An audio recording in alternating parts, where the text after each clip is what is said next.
Introducing the Lisa Chill Collection, your answer to hot nights. These mattresses beat the heat with ultra-cool covers, whisking away heat for the perfect sleep temperature. Save up to $460 on Chill mattresses and get 2 free pillows when you shop now. iHeart listeners can save an extra $50 off by visiting lisa.com/iHeart. That's LEESA.com/iHeart. Exclusions apply. See lisa.com for more details. Career Builder is made for people who have that thing. You know, those superpowers that make you good at your job, the skills you bring to work. And Career Builder knows those skills make you right for other jobs too. Higher paying jobs with benefits, jobs you never thought of trying. Are you a people person? Work from home as a customer service rep. Are you organized and like driving? Become a delivery driver. You have the skills it takes, and CareerBuilder.com has the jobs to get you hired fast. Visit CareerBuilder.com. It's time for a Big Blue Kickoff Live. Nobody can ever tell you that you couldn't do it, because you did. On Giants.com. You know what I saw? New York Giant pride. And the Giants mobile app. 17-14 is the final. One touchdown, we are world champions. Believe it, and it will happen. Part of the Giants Podcast Network. Let's go out there like a bunch of crazy dogs. Have some fun. Hello, everybody, and welcome to Tuesday's edition of Big Blue Kickoff Live right here on Giants.com and the Giants mobile app. John Schmelk with you, joined by Howard Cross. Big Blue Kickoff Live is presented by Cadillac, the official luxury vehicle of the New York Football Giants. Howard, long time no speak, man. How are you? I'm doing good, man. I'm doing good. What's going on? Nothing much. Big playoff weekend. Let's start here. You watched the games this weekend. You see the teams that advanced. We have our Final Four.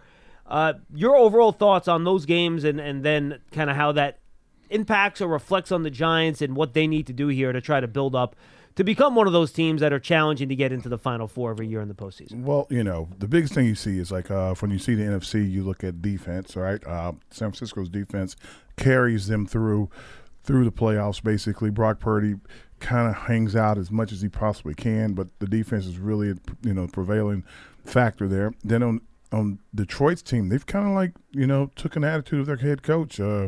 They're gritty, they're grimy. They don't have the best players in the secondary necessarily, but they're gritty, grimy. Their backs are super explosive. They don't just have one; they have 2 or 3 explosive backs. They have receivers that are decent. They have a tight end he's pretty special. He's playing pretty well, and their quarterback kind of gets it done. And as for defensively, they make just enough plays. On the opposite side, when you see Baltimore, there's nothing that can be said about Baltimore. Their defense is shutting teams down left and right. You can't get by them. They're playing at a historic level, so there's nothing to compare, maybe the '86 Giants to, maybe, but not like current Giants or anything like that. Their offense is an offense built with a bunch of playmakers all over the field, where it used to be Lamar Jackson and a running back and maybe a tight end. Now it's Lamar Jackson and a whole host of guys, and he's just spreading it around, and when he's not spreading it around, he's running.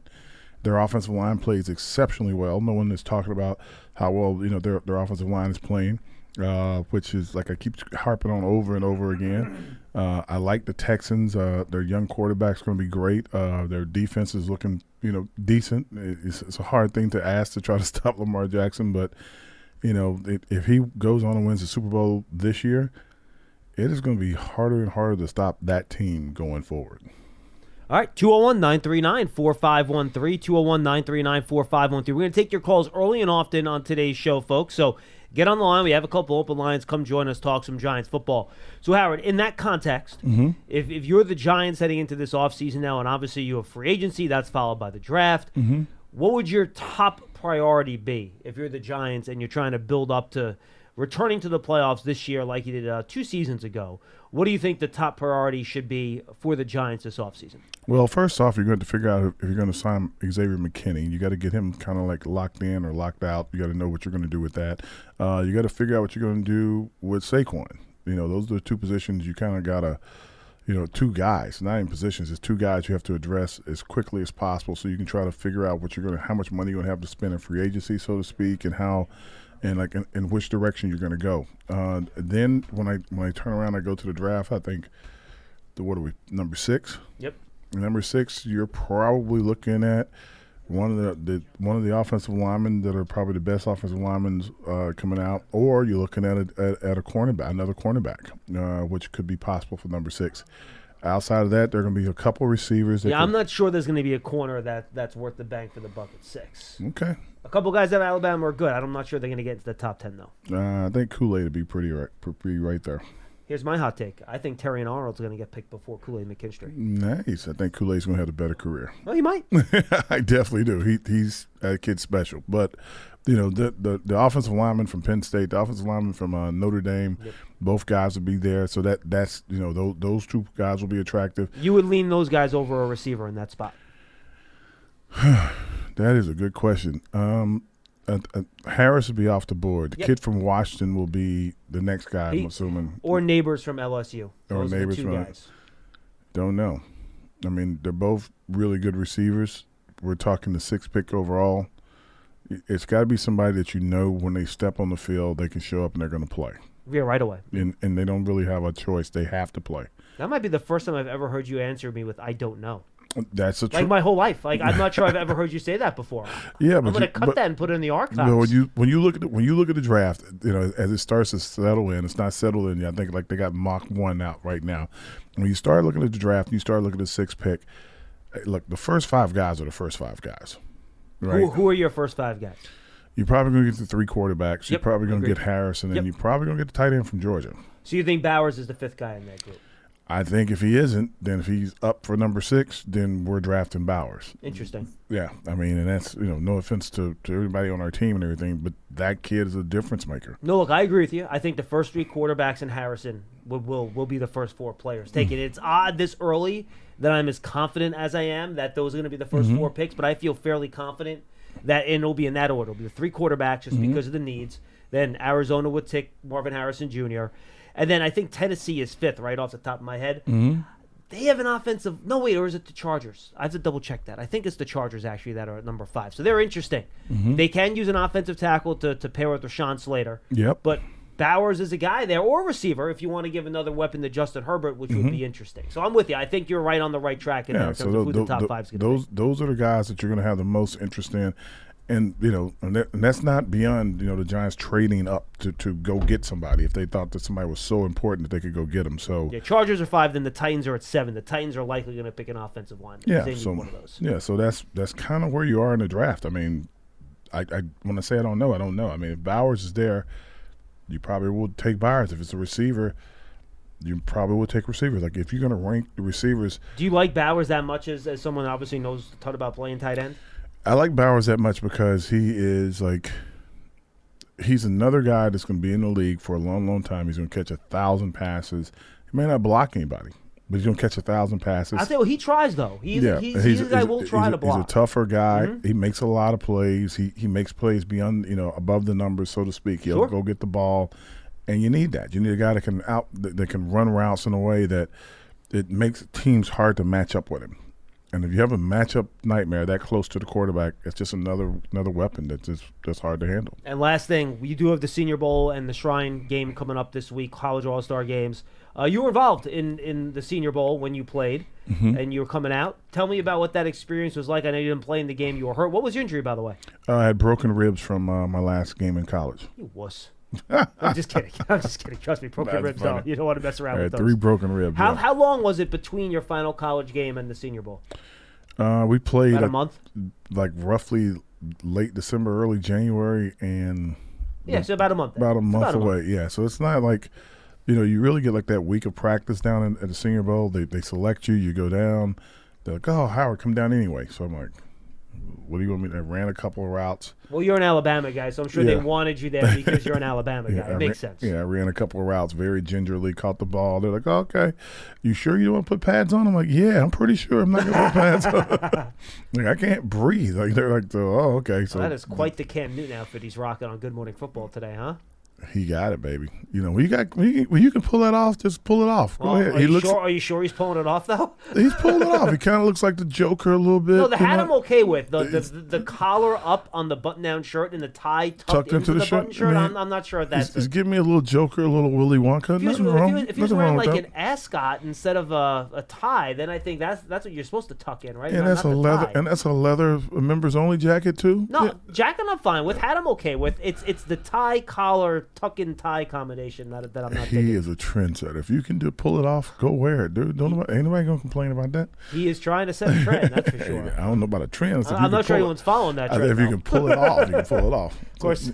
Yeah, but like the Singing Bowl's like really cool. It's really funny when you get to see your contemporaries, the guys that are the best at their position from around the country, coming in. I thought I don't know if they still do this. They used to they made us get in line and weigh in. Oh yeah, they still do that. That's probably the most cattle herding slavery type thing I've ever seen. Well, it's hilarious. It's not as bad as the combine. They literally had us come out in undies. That's what they do there. Pose in front of everybody. That's what you do. Like I'm standing behind the twins that played at Cincinnati. They were like massive dudes. Both of them were like 6'6", 300 pounds, like perfect, not an ounce of body fat. I'm like standing behind them, like hadn't worked out in like a month. Like I'm like, my workout I got to get on a new workout program. Look at these guys. What is that? I don't even know if they ever played in the league. I just remember seeing them like, that's ridiculous. Remember their names? Twins from Cincinnati? I don't remember, no. But that's where, I was like, I think Derek was standing behind me. I'm like, Derek. He goes like, don't even start. I assume Derek had worked out in the past weeks, though, right? But it's just funny to see people that look like that. It was pretty cool though. But being around the guys, watching what was happening, seeing a lot of coaches, talking to a lot of the coaches and GMs, and trying to figure out what could you do. I got more workout. When guys came to the school and saw me and got to run the 40s and lift and do everything. What was your 40-yard dash time? Probably 5.5 or something. I was slow. Oh, could have been 5.5. No, I ran like the fastest I think I ever ran. I think Pierce could run like 5.2. Like on a clock somewhere, it was like a 4.7 something. But mostly, but I didn't run fast until almost March. Makes sense. Yeah, because I was like, I couldn't catch a full breath. So I want to dig into this. Who broke your ribs? Do you remember what player did it to you? I can't remember the player's name, but it was the last game of my college career. So we played the Sun Bowl. We played against West Point, and I thought that was funny. And I can remember like playing. I'm like, look at these little guys. This is so cool. And we were very respectful because they're Army, cadets. Of course, yeah, sure. And I was running routes and catching passes and like having a great time. And they called a pass like a seam pattern. You're supposed to stay outside of the numbers. I'm like, that little safety, he's gonna be scared to death to tackle me. And I ran right up the middle.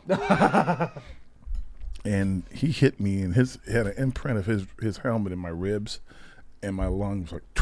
I'm like, that didn't feel good. I should have stayed outside the numbers. In my entire career, the only time I didn't get up and come off the field was that time I sat there because I couldn't breathe. Really?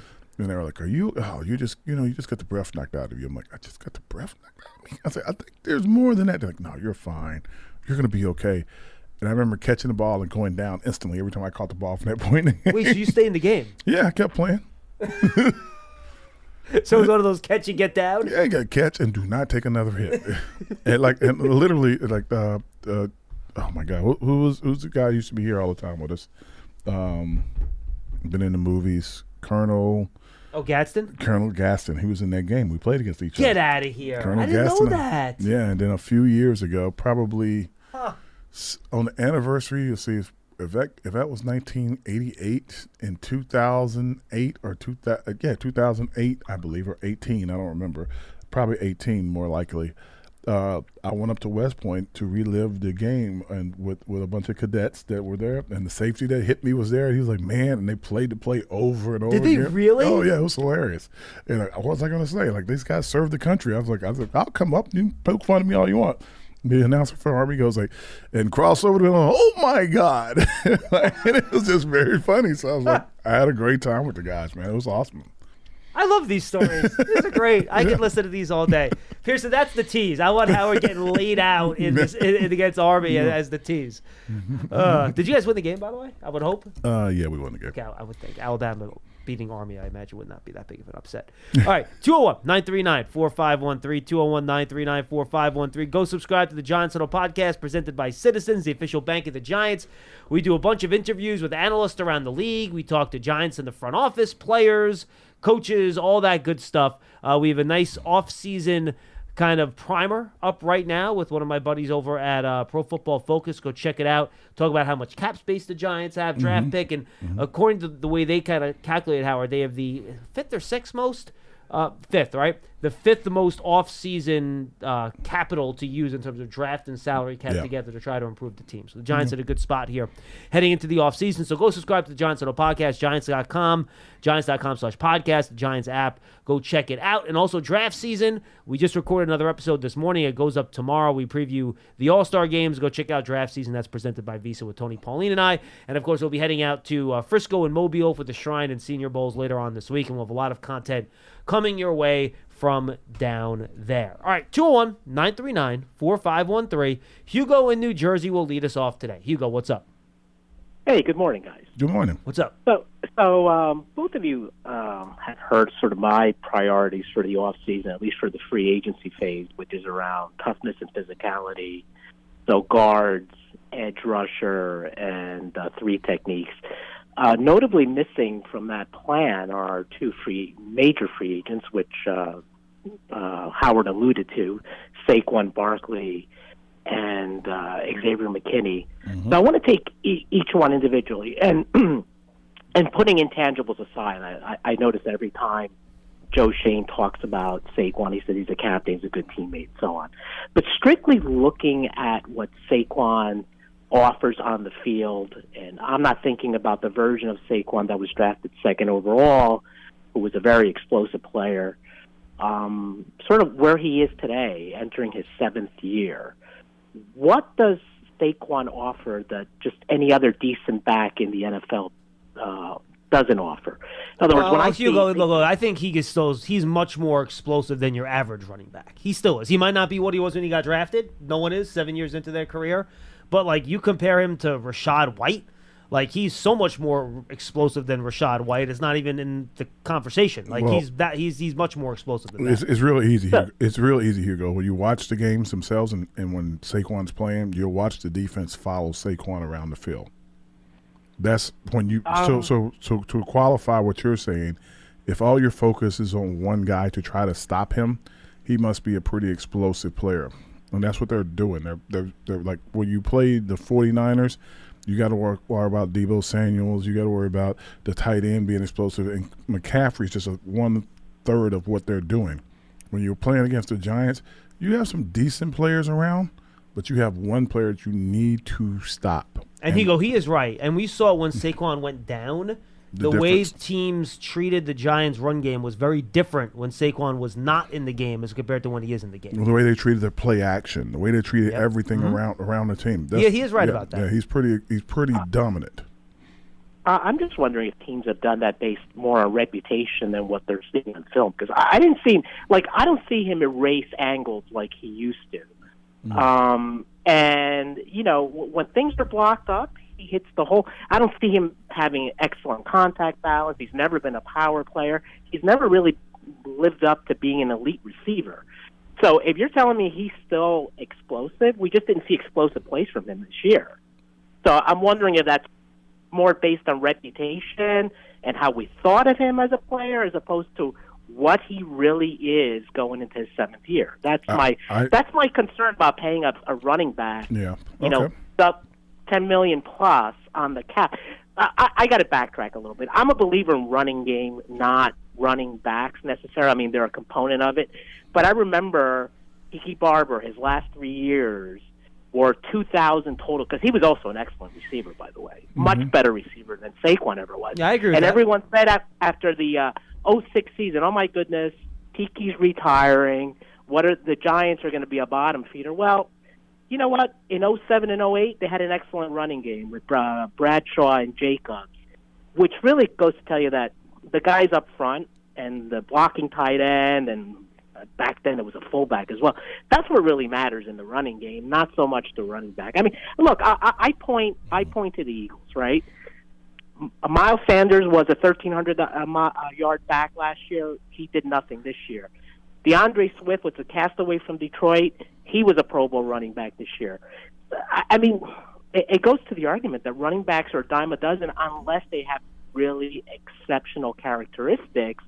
And I guess my point is, I'm not really seeing it with Saquon Barkley these days.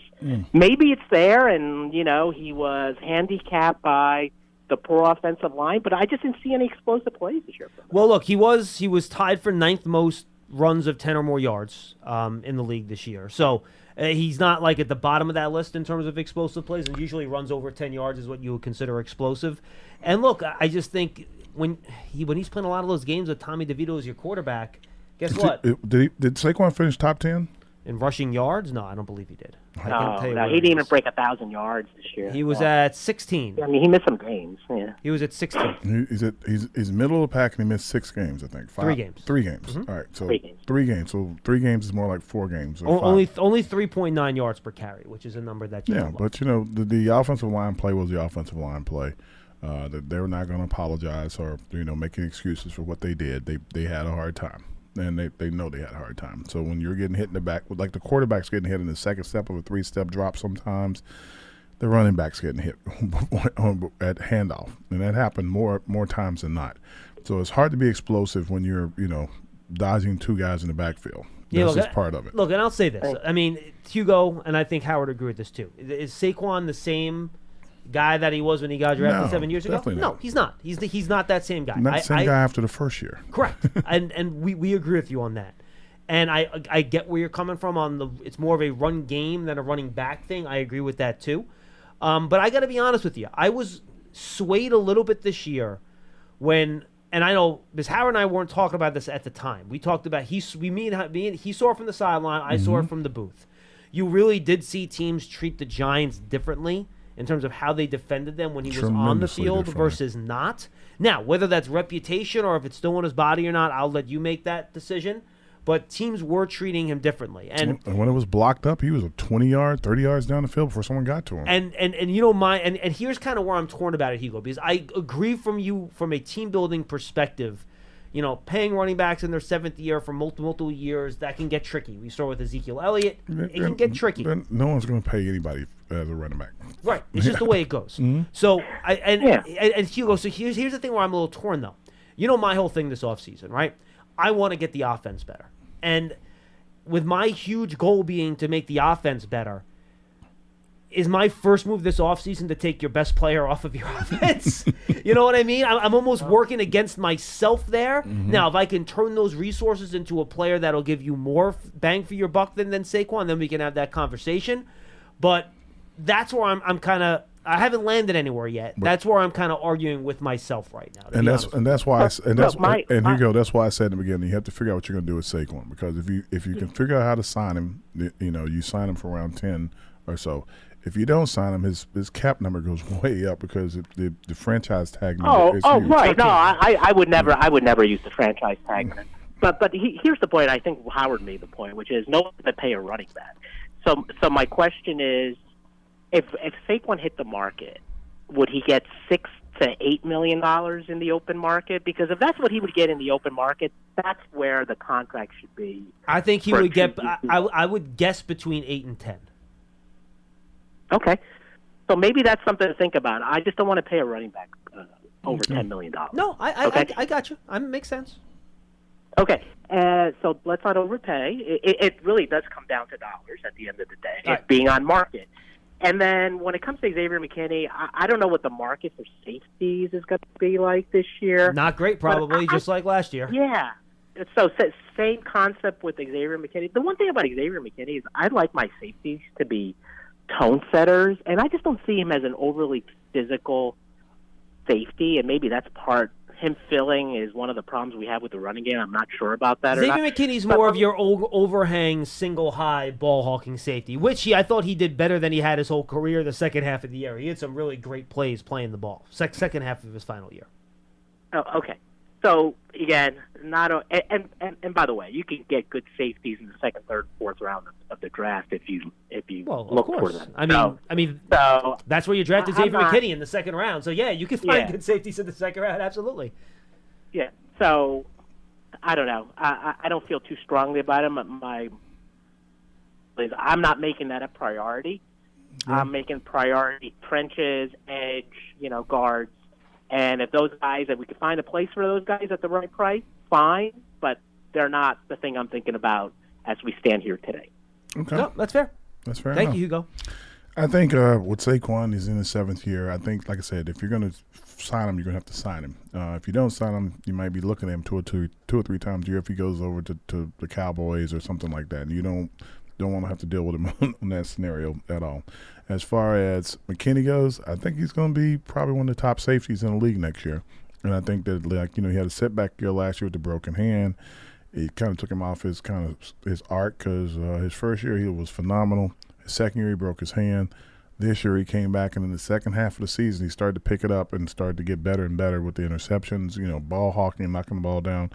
He's just going to be one of the better guys. He's young, he's fast, he had a great range. So this is not me making him an Alabama guy. This is me telling you that as long as he leaves and goes somewhere so far away that we don't have to see him, but maybe once a year, I don't mind. But I do want to see him twice a year. I definitely don't want to see him twice a year. Hey, look, it's tough decisions because those are not two premium positions, right? It's not offensive tackle, it's not edge rusher, it's not wide receiver, it's not cornerback. Yeah, the world's changed. And you only have X number of dollars to use in free agency. Go listen to the John Settle podcast. The Giants will be somewhere around like 18, 20 million, depending on where the salary cap lands. Yeah. Now, obviously, when you structure contracts, you can move money back and limit the first year cap hit and all that stuff. But you'd also want to, you're coming off a season where you won 6 games. You don't want to go and load up your cap. You want to try to build judiciously. Yeah, if you're trying to build a team, that's the thing that I think that's going to be interesting. How they're going to build it. Are they going to build it saying, okay, now we know where we're going to be playing and kind of the schedule we're going to probably have. We need to take that next step. How many games do we think we can win? And like before the season even starts, starting to build up from there. Right. And that's a hard thing to do because most of the time fans want you to go for it every time you step out, but you can't afford to because we have the hard cap. The hard cap is the thing that kind of deters teams from trying to put all their eggs in one basket and like, okay, we're going to do it this year because then you're out of it for 2 or 3 years. Yeah, and look, the tricky part is, a top edge rusher could make more than McKinney and Barkley's average yearly salary put together. Yep. So could a wide receiver. Yep. So how do you want to allocate that money? A guard will probably, like the top guard in the market is probably going to get more money per year than either McKinney or Saquon. Definitely will. So those are the decisions you're going to have to make, and I don't think they're easy ones. But Hugo, I think you have good points. Mm-hmm. Absolutely. 201-939-4513. Let's go to Jeff in Maine. He's up next. Hi, Jeff. Hey, Jeff. Good afternoon, gentlemen. What's up? How are we doing? I got 3 words to say about the draft. Let Joe cook. I have extreme confidence he'll do a great job both in the draft and in the free agency signing. He's exceeded my expectations the last 2 years, so whatever he does, I'll be on board with. But having said that, I would like to prioritize the offensive line. I think that if you have some skill position receiver in college that has great fantasy numbers, that won't necessarily translate to the pros if we don't have an offensive line. So if when the number 6 pick comes up and the best player available is an offensive tackle, I think that you really have to pick them. And if they then battle it out between them and Evan Neal, if Evan Neal wins, great. Now you got your starting right tackle and you have a swing. But if the new guy wins, and let's say they do move Evan Neal to guard, my question is, do you think he could be an effective guard, especially like in the running game? I've talked about that a lot, Howard. How about you? What do you think about Evan Neal potentially moving into guard at some point? If he moves into guard, he doesn't have to move as much, in pass protection, the right and the left part of it. And I think that'd be interesting. He would have to. I think he played some guard in college. He did. Yep. He would have to be very secure with, quote unquote, understanding the inside blitzes and twists, so he can stay catching the guy when he comes around. Everything happens faster in there too, right? You're kind of right on top of the defensive tackles. Just a little bit. I think he's powerful enough to play guard, even at that height. So if they, not that I'm advocating for him to move in, but I think he could pretty much do it. The only question I'd have is like how fast is he when he's pulling, and that would be the thing. Is he going to be a good puller? And the Giants do a lot of pulling, for across the field and everything with their guards. They don't just pull to go outside; they pull to go across and go back to get guys. So that would be the only thing. But you can teach anybody anything if he has the ability to pull and he has the ability to pick up the twist and the blitz on the inside. Then he wants to play. So I'm sure that if that came up as an opportunity and he could do it, can you imagine him and Thomas on the same side, that height, that much man over there. But if it did work out, if you brought somebody in, if the other kid, if they drafted a kid that comes in and he couldn't play tackle and Neil beats him out, then that kid could play guard. The problem is that when you bring them into camp together, they're going to spend the entire camp trying to get ready to play that position. And if you're auditioning them both for that position, it's going to be hard to convert or move one into guard. You have to make that decision rather quickly, right? That position has to be chosen pretty much. Hey, look, this is where we want to try you at.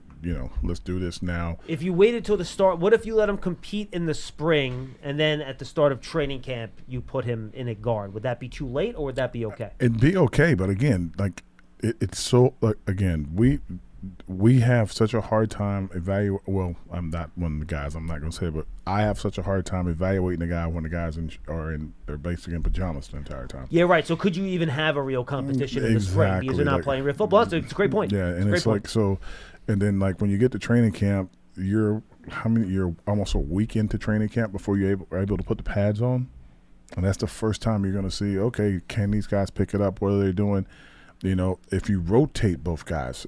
One at tackle, one at guard this week, one at tackle, one at guard next week, and you give them both reps that way, maybe. But it's very hard to kind of evaluate guys and see if they can do what you need them to do. No, I'm with you. Jeff, what's your second point? Okay, well, good answer. And I guess the larger point is in one fell swoop, if you get, the best, say, offensive lineman available in the draft, you might actually be able to fill two positions, which might solve basically the entire offensive line.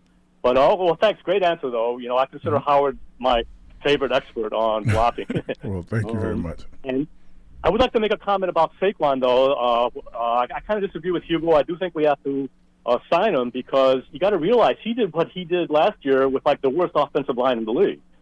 So I think that's, you got to realize that. So, all right, well, thank you very much. I appreciate your show, and I'll get off and let some other people call in now. Thank you, Jeff. Let's go to Ron in New Jersey. He's up next on Big Blue Kickoff Live. Hey, Ron. Hey, guys. You're talking about a lot of what I was talking about, but I was thinking about. Go ahead. So with Joe Alt, who I'm not a college football fan, but I've learned from listening to you guys regularly, and I super support that we need a stronger line. But I keep hearing from you guys we can get guards in the second round and the third round. If we go for an Alt, and I don't even know what side of the field he plays on, is that sort of an admission that Evan Neal's not making it, or how does he fit into the scheme? You draft the best player available. Period. And if you don't draft the best player available, then you pick a guy, and then later on you're watching that other guy play very well, and you start to think, man, we passed on him for this guy that's not playing. And I've seen that happen to a lot of teams. I've even seen that happen to this team. And Joe Alt has played left tackle. I've seen it go the other way twice. And Joe Alt, by the way, has been a left tackle at Notre Dame. Yeah. Okay, so that's what I mean. Because I've seen a lot of these mock drafts, and I know, John, we have 3 months of these conversations. Yep. But are people who are mocking Joe Alt basically saying what? Where does he go? But I think the people that are doing those mock drafts, I think they are going to slot him in a right tackle, and you trust that he can move to that side. He's a very good athlete. And you could do that. Yeah, I mean, look, he's a guy that played tight end and wide receiver in high school. Believe it or not, he did not know that. Okay. Yeah, his dad, who was a former NFL offensive lineman that played against Howard, I'm sure, many times, he actually purposely made sure that Alt did not move to the offensive line until I think either the very end of his high school career or the very start of his college career, because he wanted him to work on his footwork and his athleticism as a tight end. So when he moved to the offensive line, he would have a lot of built-in athleticism so he could be more successful as a left tackle. And then, frankly, if you watch him at Notre Dame, pretty good. Plan worked. He's really good. And the other thing about that is that teams might move up to get him. So he's that big of a prospect. Yeah, and that's the thing. Right now, trading back. Yeah, and Ron, real quick, the top two offensive linemen in this draft are Alt, and Howard mentioned this before, Olu Fashanu from Penn State. Mm-hmm. Both of them are left tackle. So both of those guys, if you do select them early, you're not moving Andrew Thomas, right? You're going to have to move one of those two guys to the right side. And, I'm sure they have a way to talk to these coaches. Maybe Notre Dame worked all at the right side in practice a little bit. Maybe Penn State did with Fashanu. Did he play left tackle his entire career? I don't remember that. He did in 22 and 23. Let me double-check 21. Mm-hmm. I will double-check that right now.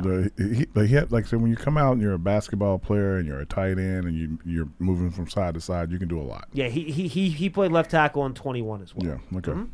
But you guys, not you personally, but the show has mentioned many times that you can't, or it'd be real difficult to move Evan Neal to guard. Do you think that's true, or? Well, I mean, I think there were various opinions on the show, to be honest with you. I think different people think different things. I think Paul is more concerned about moving him to guard than I would. That's something I'd be willing to try. I don't have a concern with it. I think that he played guard in college as well. I think he can move he could play several spots. Yes. Now, would I go out of my way, Ron, to go draft an offensive tackle to move him? No.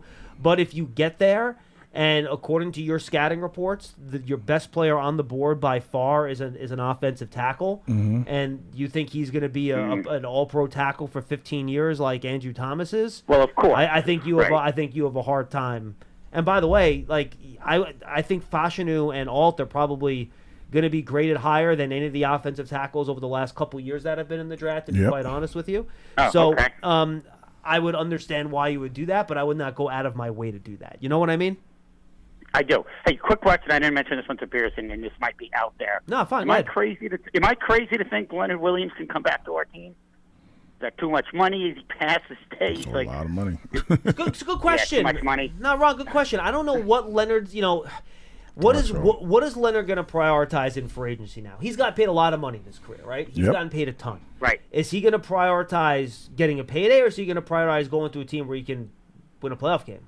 The only and playoff presumably game wouldn't be a great difference. Yeah, the only playoff game Leonard Williams has ever won was here with the Giants last year. Okay. So what's his I'd like priority? to have him back. No, look, and I think he would fit. I think they could use him, but again, that's a big part of your offseason resources. That's why I didn't know if I was crazy, but okay. No, you aren't crazy. Right, hey, I wouldn't really. I appreciate the call, Ron. I think the Giants would probably not want to focus on spending money on guys in their 30s. That would be my thing. Yeah, I think they want to get as young as possible and as good as possible, as quickly as possible. I think Leonard Williams is probably one of the top interior D linemen in the league. He's still explosive. He can still get after it like at a super high level, because when he left the team, I think he was playing like 80+% of the plays when he was in the game. So you just got to be mindful of the fact that that's a lot of wear and tear on a guy's body.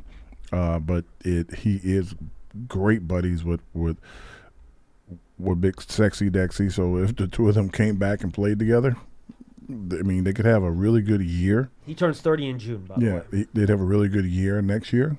And then my question would be, how many good years you're going to have at 30+? That's what we have to worry about. And he stayed healthy all year too. Remember, he had all the injury problems in 2022, where he kind of dealt with the shoulder, correct? The shoulder, the elbow, Yeah, I think he had stinger issues, and he had 5.5 sacks this year for an interior defensive lineman. That's pretty really good. Yeah, that's really high. He could still play, but again, with where the Giants are coming off a 6-win year, do you want to invest big money in a guy that's going to turn 30? You want to invest. You want to try to keep as many young contracts as possible when you're doing this. I think that's what that would be my choice if I was trying to do it. And the one good thing is that the two top guards on the market, Robert Hunt, who's a tackle who came in as a tackle, got moved to guard by the Dolphins. He's only 27. And then Kevin Dotson, who was a guard for the Rams this year, who was previously with the Steelers, got traded to the Rams in the offseason. He's also only 27. Okay. So if you want to target one of those two top guards, you're getting a guy in his mid to late 20s. That's what you're looking for.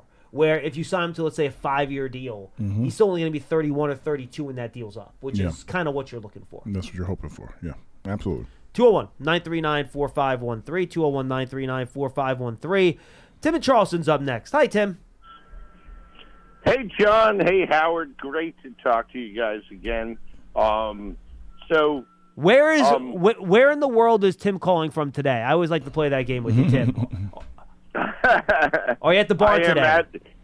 I am at the bar today. I'm having some chicken tenders with honey mustard, my cigar, and my beer. Chicken tenders or chicken wings? How I usually chicken tenders. Chicken tenders. Okay, so you go boneless. You go boneless. Okay, interesting. Well, it's boneless chicken wings are BS. They're not wings. They're just white meat. They're basically boneless nuggets. Yeah, boneless chicken wings are chicken nuggets. I mean, that's what they are. Correct. Yeah, but they give you. I mean, they give you a big order here. I gotta, if anyone's into Charleston, come to O'Brien's. There you go. How many tenders do you have? How many tenders do you have on that plate? What are you rocking? They gave me 3 to start with, and I'm probably only going to eat one and take the other 2 home. See, now, are these like the really big long tenders that are good, like 5-6 inches long, or are they like little nuggets? These things are like the size of the palm of your hand. Okay, so they're like chicken cutlets almost. Yeah. Okay, I got it. Yeah, okay. yeah, they're basically chicken cutlets. Yeah, they're not little things. So anyway, Tommy DeVito would approve. Okay, what do you got for us, Tim? To get to the Giants, it's funny. It's because everyone who has called in and your comments have been exactly what I wanted to talk about, which is, here's my feeling, and I want to talk about the draft and it's touch on free agency just a little bit. First, I'll do the free agency thing first, which is, I love Xavier McKinney, but we're not paying him $15+ million a year to play safety. Well, Tim, in fairness, I don't think any NFL team is paying him $15 million to play safety. No, not right now. Yeah, but all right, so but somebody's going to want to pay him more than we're going to want to pay him. That's possible. That's what I'm saying. So. I'm sorry.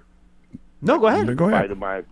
I just took a bite of my chicken, one of my chicken tenders. I apologize. Don't do it while you're calling, Tim. Come on. That's funny. That's terrible. I apologize. Chewing on the air? Come on. You don't hear me chewing. No, but if you just took a bite, I know what you're doing. Let him talk. All right. So, and then the other thing is, Saquon should have taken that 2-year deal last year. I mean, because I think it was Hugo who was the first caller said, I don't think they're offering him more than $10 million a year guaranteed for 2 years. So, but and we have less cap space that I would like to have this year. I would like to have like $45 million, but we've got like under 30. So, and we got to improve our guards. So I'm saying, I've said this like at least twice before. So we sign a guard, we draft a guard because you can get a guard in the second or third round, right? But top pick, my feeling is 100% if he's there, Joe Alt. And I'm not usually somebody who locks into a guy at a pick so much, but here's my feel. If you go back to Andrew Thomas has been with the team, 4 or 5 years? 4 years, I guess. Evan Neal has been with the team now 2 years. Mm-hmm. If you look at the percent of the snaps that they have actually been able to play, the percent of the games they've actually been able to start, it's not great. No, that's a fair point. It's not great. So my feeling is, you know what? If you have too many excellent offensive, even if Evan Neal develops and becomes a top-tier offensive tackle like Andrew Thomas has been, you can't have too many great offensive tackles, given these guys' injury histories. So draft, Alt or, you mentioned the guy at Penn State. I don't remember his name. Olu Fashanu. Mm-hmm. All right. So get us another offensive tackle. He's not trying. So at least we know we have 2 healthy offensive tackles every damn week. I agree with that, Tim, as a theory, but don't make that the reason you picked the player either. You know what I mean? No, okay. That's completely fair. If there's, like Howard said, if there is, you draft the best player available. If he's an edge rusher, if he's whatever he is, you draft him. But but I just feel like we need a lot more quality depth there, given the injury history of both these guys. Because honestly, Andrew Thomas has been hurt a lot too. The entire offensive line was hurt this year, so that. Yeah, I mean, it was crazy. It was crazy. But you know who I would like to get in the draft at some point? Who's that? The next Howard Cross, because that would make our team so much better. They don't make tight ends like Howard anymore, Tim. Unfortunately. Now we're DNs or offensive tackles is what you are. Absolutely. Although Howard does like Daniel Bellinger, and I mean he's not Howard Cross, but I would like to draft you, Howard, if you were 21 years old again. This year. The only problem, Tim. I don't know if I'd be coming out. I'd be trying to get that extra NIL money. Appreciate the call, Tim. I don't know if I want to deal with the locker room issues that come along with this guy, though, either. He's very disruptive. Yeah, right. Big mouth, always locker room lawyering back there. It's a big problem. I was like, I believed in me the whole time. I don't care what everybody else thinks. You're a 6th-round pick? Man, I should have been first. What are you talking about? Let's go to John in New Jersey. He's up next year on Big Blue Kickoff Live. Hey, John. Hey, guys. How are you? We're good. Very good. Nice to talk to you, Howard. I haven't talked to you yet. Hey, good to talk to you. Okay, so I called in a while ago with you and Schmuck and Paulie. But I think definitely I want to talk about the draft. Yeah. My number one is definitely. If he's there, we got to get him. And if we have to move Neil around, we got to do it, because I'm telling you, I was looking at his tape a little bit. I started getting really into the draft and watching people's tapes and trying to, get an idea of how they pick, because I think it's fun. And I don't know, just all is like you said, he was a tight end in, high school or whatever. He's very nimble. He can move. I feel like Neil he can't move as fast. And if we have to move him, I think Alt is going to be a phenomenal player. And I'm tired of passing up really good players and we could have picked him. And then we didn't. He's a stud. We need to start getting studs on these lines, because even if we get a receiver that's really great, if we don't block for Daniel, how are we going to throw the ball to him? You know what I mean? Remember, John, there are other ways, though, to improve the offensive line besides using the 6th overall pick on one, too. There are other ways to address this issue. You go out there and you sign the top guard on the market, and then let's say you use your 1st, 2nd round pick on a guard, I would feel pretty good about the line heading into next year in that situation. Yeah, I mean, if we could sign somebody that is really great and we could sign them, then let's pick Neighbors, let's pick Brock Bowers, of course. Like I said, if Alt isn't there, if Alt's not there, then I want to get Brock Bowers, I want to get Neighbors, of course, because I think those two guys are going to be phenomenal, and I think we definitely need a tight end. I love Bellinger, but I don't think Waller's that dude. Hey, John, and you hit it. That's the beauty. That's the beauty of this draft, where there are enough elite players, especially with the first 3 picks all being likely to be quarterbacks, where you're going to have an elite offensive lineman or an elite wide receiver. Take your pick. That's going to be there. So it gives you some flexibility. That too, and you can have it's a deep offensive line class, a deep wide receiver class. So you can get another one of those guys if you want at the top of the 2nd round. You can get a wide receiver with your second round pick. You can get a good wide receiver with your 3rd round pick. This class is so deep. So you're going to have a lot of flexibility based on what's going to happen, and what you do in free agency will dictate a lot of what you do in the draft, because that's then going to alter what your needs are. Okay. Yeah, because I don't think that we're going to keep McKinney. I like Belton. Yeah, I think Belton could definitely improve, and I like Pinnock. And then, like I said, you got the 4th round. We could probably draft a safety or another corner. But the first 2 rounds, we got to definitely either get the stud lineman or all-star receiver, tight end. One of those guys, definitely, though. That's just what I think. And then we play around in the 2nd and 3rd rounds with the other guys that we may need. But we have to get somebody that is going to produce, that is going to be elite from here on out, and we can't miss on that. And we got to start with that lineman, or, I like the tight end. I'm really hoping for Bowers, because I really believe that he's going to be something else, and I don't know. But, that's it. No, good stuff, John. I appreciate it. I got to be honest with you. I like the variety of thought. I'm surprised we haven't had more all in on picking a wide receiver in the first round calls. I think Pearson, we haven't really gotten a lot of those, have we? Even in the last couple of weeks. I don't think people know. I don't think they know them, even though there's a lot of them. I don't think people know them. I think they know Marvin Harrison Jr. I mean, they should know Odunze. Washington did go to the college football finals. Yeah, but and they talked about Odunze a lot, but Washington didn't win. I don't know, and you know how many good receivers have come out of LSU. Yeah, for tons. Malik Neighbors to own every one of those wide receiver records for that school. Yeah, it's impressive. Guys. I'm telling you. How tall is he? He's about 5'11", 6 foot. Okay, so that's what people are gonna look at. Like, okay, he's like an average height receiver. He's not gonna be like this big, tall, kill you kind of guy. But he runs great routes. He has great hands. He reminds me of Odell Beckham Jr. Yeah, he runs great routes. He has great hands. Honest with you, he reminds me of Odell. And we talked about it coming out that year with Odell, and we know what the talk was about him, but everything you hear about Neighbors is that he is not a diva wide receiver. He does dirty work. He likes to practice. He does all that stuff. So I think the off-the-field stuff that you sometimes get with some of these top wide receivers, and we're seeing it now even in Dallas with CeeDee Lamb's mom hitting Reddick, like killing the quarterback, which is just crazy.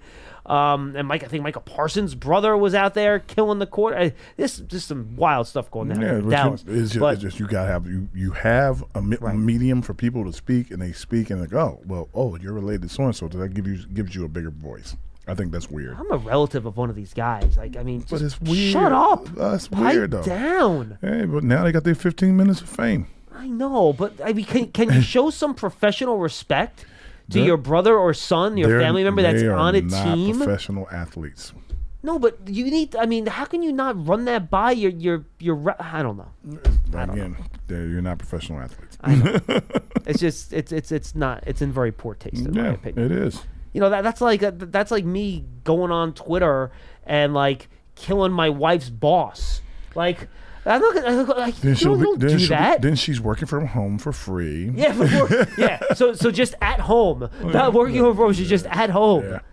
I mean, come on, like, show some respect to like your family. If your family's on a minute, if you post on any of these things, I don't care what it is. If you post anything, anytime, whatever it is, and you have a kid that's playing a sport or a brother or whatever, you might post about your family. Now, the thing is, to me, that's funny is that people are looking for it to find. Like, would you ever go on Twitter and blast the Notre Dame coaching staff? No, but of course not. But my point is like Howard Son plays in Notre Dame with the people that don't. Someone's looking for that. Like, someone looked for his mother on Facebook. Like that, I'm sure she doesn't have 100,000 followers. Yeah, I have no idea. Yeah, but someone's looking for that to put that up. That's what you have to think about. Like, before today, did you know who his brother was? Do you know? No, I know. Right? You had nothing on him anywhere. But he says that, and they're like, people are trolling, looking for, like, oh, wait a minute, is that his brother?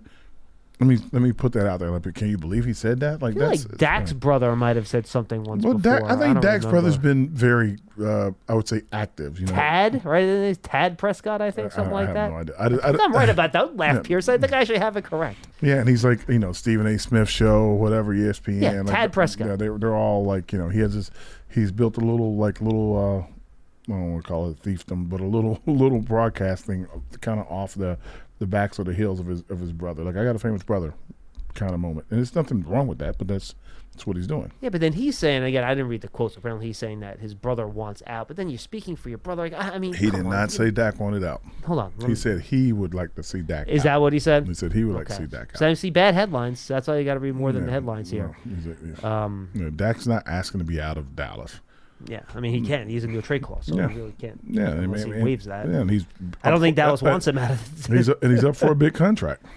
Yeah, he is up for a big contract. Absolutely. So it's just really, really bizarre. Anyway, 201-939-4513. Let's wrap up the show with Len in Columbia, Maryland. Hello, Leonard. Hey, Len. Hey, guys. How you doing? Happy off-season, Len. You seem very chipper today.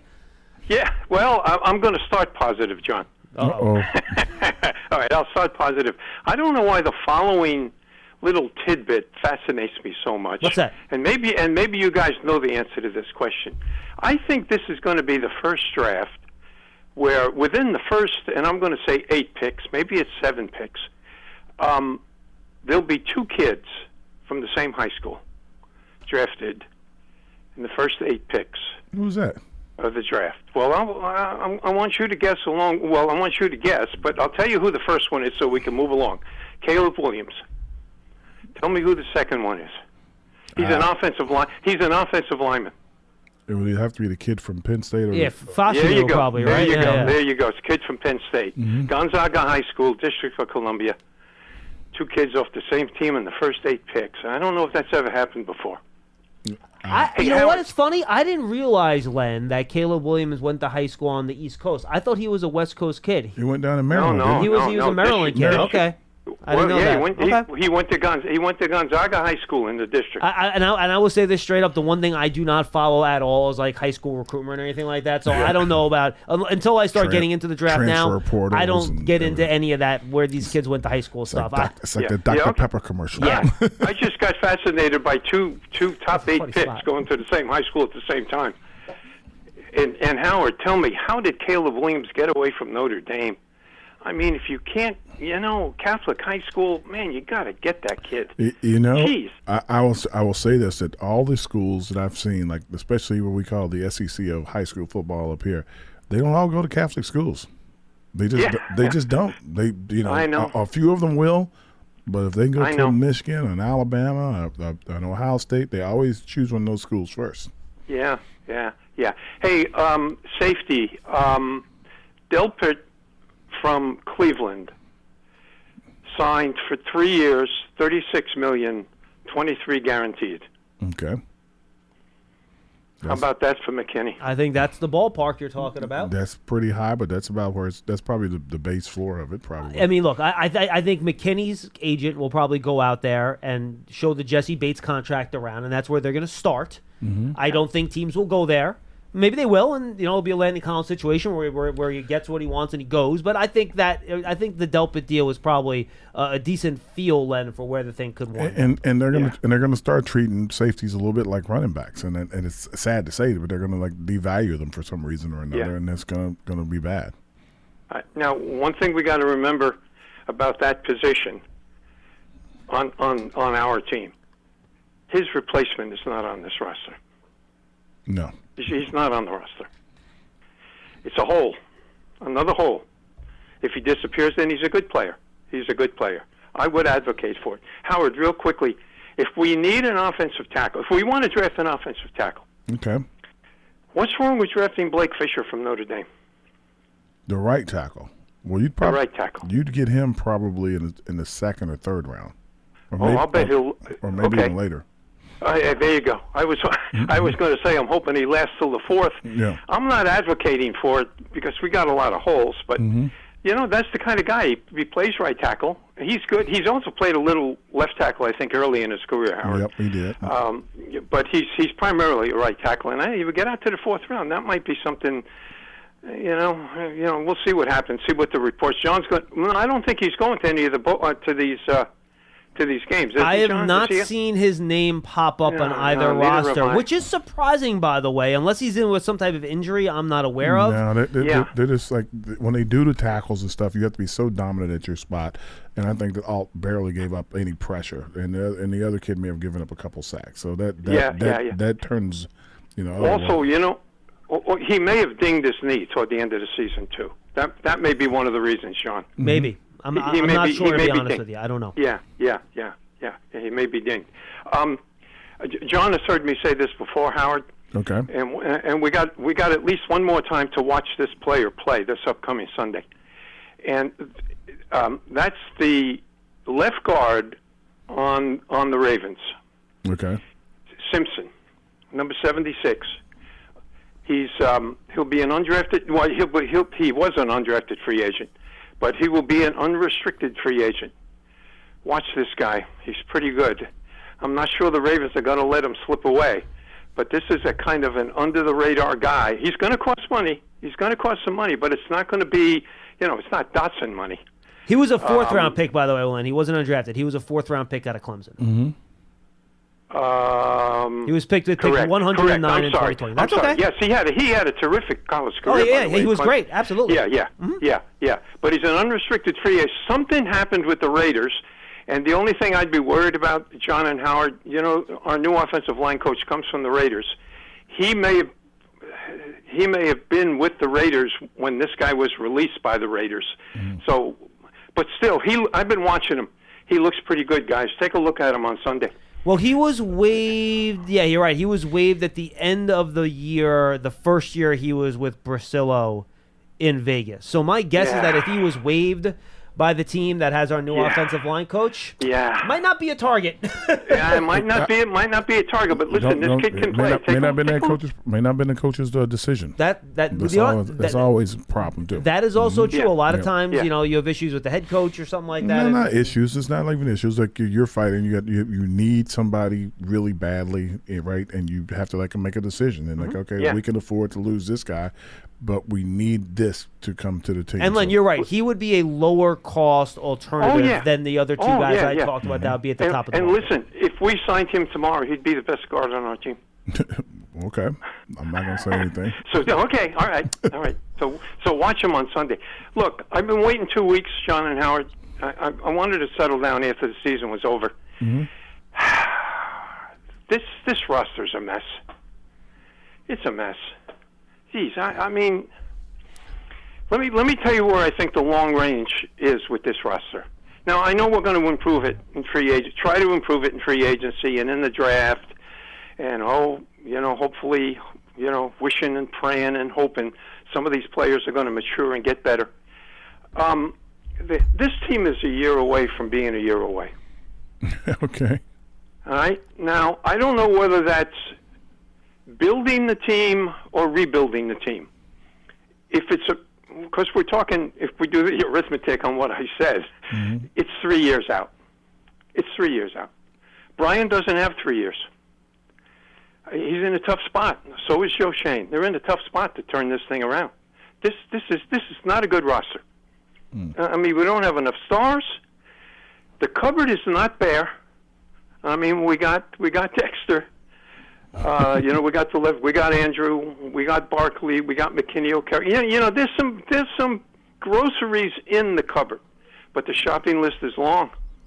I mean, it's really long. Well, Len, look, here's what you need, and you're right. I mean, I was going through this the other day too, right? And look, pass rushers in need because Ojulari can't stay healthy, right? Improvement on the offensive line is in need. Okay. Wide receivers in need. If Adoree Jackson doesn't get re-signed, cornerback is in need. If Xavier McKinney leaves, safety's in need. If Saquon Barkley doesn't re-sign, running back is in need. So look, there you go. The unknowns are unbelievable. But Len, here's what you need. In order to make this a faster process than what you think it's going to be, you need the guys that you've already drafted to play to their potential, right? You need Ojulari to be the guy that's healthy all 16 games and be a productive pass rusher. First off, that's not happening. Well, I'm just telling you what you need. I'm not telling you what's happening. You need Evan Neal to step up and be a really good starting quality right tackle for you. You need Kayvon Thibodeau to be a more consistent game in, game out pass rusher. All right? So that's someone that is really, really good in every single game. You need a really good year, but there are too many games where I don't think you heard enough from him, okay? Be more consistent. You need John Michael Schmitz to step up and start, approaching to be a really, really borderline Pro Bowl level type center, right? Okay. You need Jalen Hyde to step up to be a legitimate, really good number 2 wide receiver. Those are the type of things you need if this team is going to take that big jump quicker than you want. And look, that's what you need, right? You need the guys that you draft to become really good players. I'm sorry, Howard. Go ahead. What you really need is for your guys, your big time guys, your guys you expect to be good, to stay healthy. Yeah, correct. Yeah. That's a good start. If you can get them, if they stay healthy, then a lot of other stuff isn't as far off as you think. I agree with that. Okay, we saw 8 teams over the weekend. Three tight ends per team. That's if my arithmetic is correct. That's 24. We saw 24 tight ends, approximately 24 tight ends this week. Okay. Don't jump all over me, Howard. 15 of them can start on the Giants. You think so? We need Howard. We need tight ends. Come on. Yeah, we definitely need tight ends. Daniel can play. Daniel can play in the NFL. He's not a starter. He's not a starter. Bellinger you're talking about. Yeah, you're talking about Bellinger. Yeah, Bellinger. Yeah, Bellinger. I happen to like Bellinger. I think he's. Yeah, okay. Yeah. Okay. Well, that's why I say don't jump all over me. I'm not. Okay. I'm letting you do it. I'm letting you do it. All right. Let me summarize, and thank you for keeping me on as long as you have. If we got a brand new head coach tomorrow morning, and I'm not advocating for that, all right? Dable deserves a third year and maybe even into a fourth, okay? Unless things really go off the rail. If we got a new coach tomorrow, we'd be talking about a 3-year plan. Hey, guys, thanks for taking my call. Thank you, Len. Well, again, I think a big part of what that plan is depends on the quarterback situation, too, obviously. Because any plan and growth plan you have, the centerpiece of that growth plan is always the quarterback. That's just the way it works in the league. I understand what he's saying, and I get it. And I understand because everybody's like, you got to do all these things. You look back at the whole schedule and the team and what happened. This is what I think. I think if you get everybody healthy up front, that you know it's going to be there. Both tackles are super healthy. The center is super healthy. Then you can find one of those guards we've been talking about and name dropping and stuff, put them in there. Your offensive line is pretty much intact, right? Now you go and we keep talking about needing a receiver. If the rate of Hyatt picks up, if you keep Slayton and he keeps playing at the level he's playing, and they have time, the Wendell Robinsons, the Hodgins, and the guys, they are good enough to make enough plays to do things. Tight end, Bellinger's a good tight end. Will Waller continue to be here? And how many years will he be down the road? Don't know. Bringing in a guy that's quote-unquote a receiving tight end is awesome, but you're going to need another guy that's a hybrid, a Waller / something. That'll be your third tight end. Outside of that, then you look at your defense. Look, Kayvon Thibodeau was a game wrecker. Like he did it. He picked it up and in the middle of the season, played even better towards the end of the season. Game wrecker kind of guy. Like he had a bunch of sacks. He did a good job. A lot of pressures. You couldn't get around the edge. Ojulari, loved the kid. He was never healthy. The whole thing about him, he was going to be on a pitch count his entire career. That's how they drafted him. They knew that. Get somebody here that can rush the passer. You get another pass rusher on the other side. Ojulari, I mean, can come in and spell him maybe, but you get another pass rusher on the other side. You got Thibodeau on that side. You got Big Dex in the middle. You get one interior guy, and you need one corner. That's kind of what you have to do. And everybody goes, well, the safety isn't on the team. The safety is on the team. Belton, he could play. He had 2 interceptions the moment he came into the game. He can play. He can play down and force. He can play back. You might lose a little bit of the range from side to side, but you got guys on the team that can play. They're not that far away. They just got to make the guys that they have, before they start picking guys up, they have to make plays. That's a year of Hyatt in the weight room getting stronger. He's going to keep his speed. He just needs to get stronger. That's John Michael Schmitz in the weight room getting stronger. He's already the smart guy. He's already one of the leaders in the lineman room, offensive line room. He just needs to be, a little bit bigger. You have guys here. The cupboard isn't bare, not by a long shot. You're just trying to fit it all in to make sure it all works.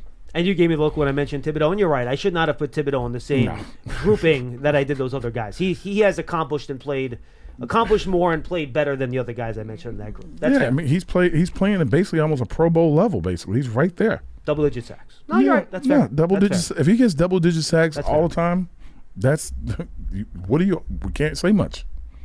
Everybody goes, well, it's against soft teams or it's garbage, whatever it is. Double-digit sacks. I tell my son all the time, sacks should not be a barometer of how good you are, because you can make 1 sack a game, and at the end of the season you could have 12 sacks. You'd be like the greatest player ever. But what did you do for the rest of the game? You got smoked the whole rest of the game. But you made that one play. And I think that's it's really odd. And Kayvon has turned himself into a very good all-around player. He plays good. He's even played well in coverage. So that's hard to do. No, I think all that's fair. All that's fair. 100%. No, good point. Howard, good stuff, my man. All right, brother. Always a pleasure. That's this episode of Big Blue Kickoff Live, presented by Cadillac, the official luxury vehicle of the New York Football Giants. For Pearson, for Howard Cross, I am John Schmelk. We'll see you tomorrow. Lance and I are back for another episode of Big Blue Kickoff Live. We'll see you then.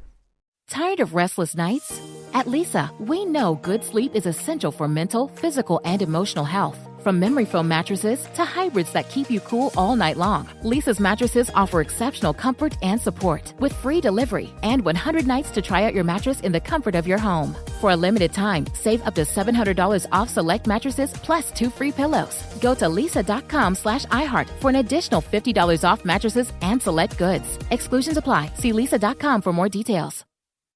Looking for a better solution to keep your firearms in high-performance condition? Visit RiptideArmory.com for the most advanced proprietary gun cleaning formula on the market. Right now, get up to $40 off any cleaning kit for a limited time on RiptideArmory.com and take advantage of this amazing deal today. Riptide's two-step cleaning kit offers state-of-the-art technology and guaranteed satisfaction. Riptide Armory is a veteran-founded business, and you can trust that all chemicals are American-made and quality tested. Shop RiptideArmory.com.